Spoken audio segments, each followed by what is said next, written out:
Assalamualaikum warahmatullahi wabarakatuh. Perkenalkan, nama saya Habib Ratullah. Saya di sini bersama 3 rekan saya. Yang pertama ada Lucky sebagai editor, ada Sophie sebagai reporter, dan ada Rehan sebagai kameramen. Baiklah, saya akan mewawancarai seorang pengusaha dari bidang multimedia. Oke, baiklah. Cikideo.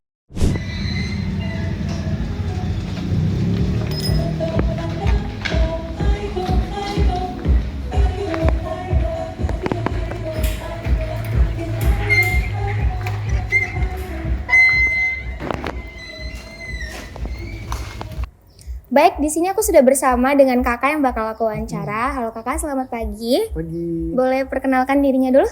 Boleh. Nama aku Eki, usia 33 tahun dan seorang fotografer. Oke. Selain fotografer, kakak ada buat kerjaan lainnya nggak? Ada. Apa tuh kak Seorang kira-kira? videografer juga, Hmm? seorang yang menekuni usaha live streaming juga, termasuk di corporate juga. Oke. Bisa. Berapa lama nih kakak udah bekerja sebagai ini? Untuk pekerjaan ini itu dimulai dari tahun 2016. Itu mulainya 2016, menekuni di awal sampai sekarang. Oke. Apa strategi kakak buat mempertahankan usaha kakak ini? Strategi untuk mempertahankannya.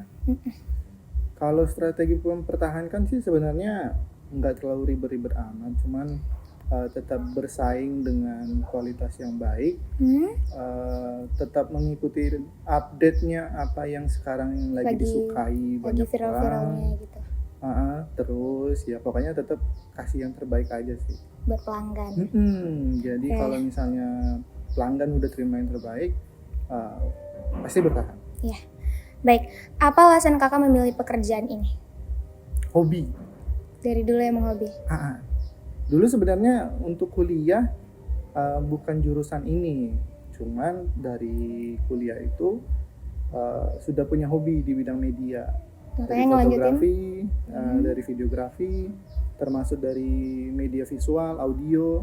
Nah, akhirnya setelah kuliah masuk sempat kerja di dunia perusahaan dan instansi, tapi setelah itu mengundurkan diri lalu Buka usaha buka sendiri. usaha sendiri. Oke, keren.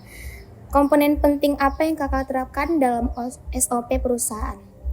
Komponen yang penting dalam SOP perusahaannya. Kalau komponennya ini sebenarnya banyak untuk menunjang pekerjaan kita jauh lebih baik terhadap klien.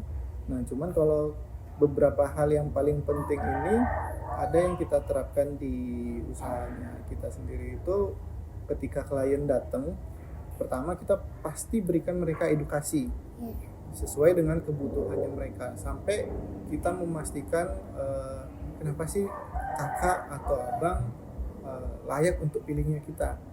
Nah, sampai kalau ketika mereka sudah teredukasi, di situ nanti kita bakalan pasti kasih waktu. Nah, kasih waktu setelah diedukasi, di situ nanti kita akan terima deal atau enggak dealnya. Hal yang akan kita lakukan kepada klien ini pasti nanti kita akan follow up. Setelah follow up, kita akan berikan satu data yang perlu diisi oleh si klien. Nah, data ini akan kita gunakan sebagai data kliennya kita, sebagai database-nya kita. Nah, nanti setelah database-nya sudah terlaksana, setelah selesai, nanti di situ baru kita akan lanjutkan lagi dengan administrasi. Administrasi ini banyak, dari kita bikin invoice-nya ketika itu sudah deal, dari data kliennya tadi, sampai nanti kita bikin time schedule. Time schedule-nya ini berguna untuk memastikan si klien dan kita punya waktu yang sama-sama pas. Kita kan nggak tahu waktu kliennya kapan punya waktu atau enggak, dan kita punya waktu apa enggak. Jadi itu nanti akan ada di dalam time schedule-nya. Time schedule ini juga nanti isinya sampai ketika si klien bisa menerima hasil. Nah, kita buatin tuh dari awal, dari meeting, dari kapan dia bayar, kapan kita motret, kapan kita lagi briefingnya lagi, sampai pasca produksinya. Nah, setelah administrasi tadi sudah selesai, Jadi nanti komponen lain yang akan kita lakukan kepada klien itu tinggal tunggu hari hanya. Nah, setelah tinggal tunggu hari hanya ini, jadi sebelum hari hanya itu kita pasti dari tim internal kita sudah bentuk tim,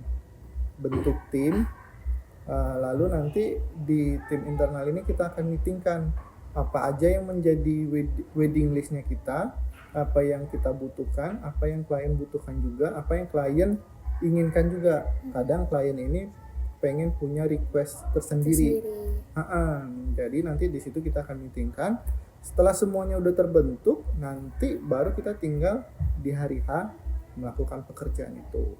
Nah, di hari H ini sampai di acara selesai, kita pasti usahakan bagaimana buat hari H ini klien tidak memikirkan lagi tentang kita. Maksudnya klien bisa lebih tenang aja menjalani acara, dan untuk dokumentasi ini memang benar-benar dipercayakan kepada kita. Dari komunikasi, dari yang sudah kita meetingkan sebagai wedding list dan apapun yang sedang diambil, itu pasti kita kasih aman atau benar-benar yakinkan klien ini semuanya akan klien dapatkan. Nah, jadi setelah nanti acaranya selesai, kita pasti masuk di produksi. Nah, jadi mau nanti setelah produksi ini, sebelum produksi ini nanti kita pasti akan kasih kepastian kepada klien. Nah, karena kita pengen ini jadi SOP terpenting. Setelah selesai, file yang semua kita punya miliki itu dari foto, video, semua pasti kita akan backup. Nah, jadi setelah acaranya nanti selesai, salah satu SOP yang kita pasti kasih ke klien itu adalah kita pasti backup file mereka semua. Nah, backup filenya ini kita tidak akan melakukan hanya 1 kali backup, tapi sampai 3 kali backup. 3 kali backup ini untuk memberikan rasa aman kepada klien bahwa mereka pasti tidak akan kehilangan dokumentasinya. Nah, jadi setelah itu klien pasti akan mendapatkan rasa aman. Nah, SOP yang kita terapkan itu bagaimana bikin klien benar-benar merasakan keamanan. Nah, mereka tidak akan kehilangan file. Ini baik buat klien, baik juga buat kami. Nah, jadi nanti setelah itu baru masuk masa produksinya. Semua hasil dari foto, video itu kita akan edit. Setelah kita edit, baru nanti kita akan lempar lagi ke klien untuk mereka pilih untuk masuk di cetak wedding albumnya, untuk cetak frame-nya. Nah, itu kita kasih pilihannya kepada klien. Setelah itu nanti selesai, baru kita tinggal menyerahkannya kepada klien. Ya, begitu. Jadi sebenarnya kalau untuk komponen yang penting ini, kita benar-benar harus memahami yang namanya tujuan. Habis itu, hal-hal yang paling krusial terhadap kita dengan si klien, termasuk itu kerjasama, kontrak, dan lain-lain, itu harus punya. Karena kalau yang sekarang ini kan ada tuh di IG yang lagi-lagi viral, salah satu vendor itu disorot karena mereka komplain terhadap sesuatu. Padahal itu sudah masuk dalam kontrak kerjanya, mereka tidak melakukan kesalahan. Nah, itulah pentingnya juga kita nanti harus benar-benar menentukan tujuannya itu dan kepentingannya si klien dan kita, supaya nanti tidak terjadi miskomunikasi dan tidak saling menyalahkan. Nah, paling nanti untuk komponen-komponen yang lain disesuaikan aja. Kurang lebih begitu. Oke, baik Kak.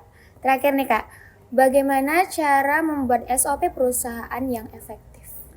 Cara membuat SOP yang efektif itu mungkin ketika kita bisa belajar dari SOP orang lain. Jangan malu bertanya terhadap seseorang yang juga sudah punya usaha. Lalu nanti kita bisa kumpulkan.